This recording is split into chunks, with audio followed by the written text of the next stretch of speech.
J'essaye de ne jamais perdre de vue deux exigences. La première, c'est celle de la solidarité, puisqu'effectivement, l'Académie de la Réunion est solidaire de l'Académie de Mayotte, et la société réunionnaise est solidaire de la société mahoraise, hein, qui a vécu un terrible traumatisme.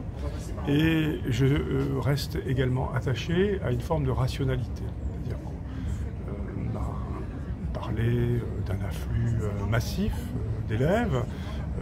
Pour l'heure, rien ne permet de le dire, puisque les chiffres qui nous remontent régulièrement laissaient à penser hier soir qu'on était autour de 280 élèves.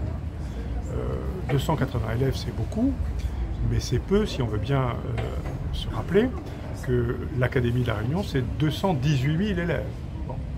Alors, nous avons quand même mis en place un dispositif qui nous permet le plus régulièrement possible d'avoir des remontées de données de la part des 24 communes de la Réunion, car comme vous le savez, la compétence pour l'école élémentaire, ce sont les communes. Ça nous permet donc de suivre pas à pas l'évolution de la situation. Et ça nous permettra, le moment venu, si cela est nécessaire, d'adapter les moyens qu'il faudrait mobiliser pour assurer le meilleur accueil possible. Pour le secondaire, en revanche, nous centralisons les demandes au niveau du rectorat pour éviter là aussi une dispersion et pour pouvoir procéder, le cas échéant, à une affectation qui maintienne l'équilibre entre les différents établissements. Ma préoccupation, c'est donc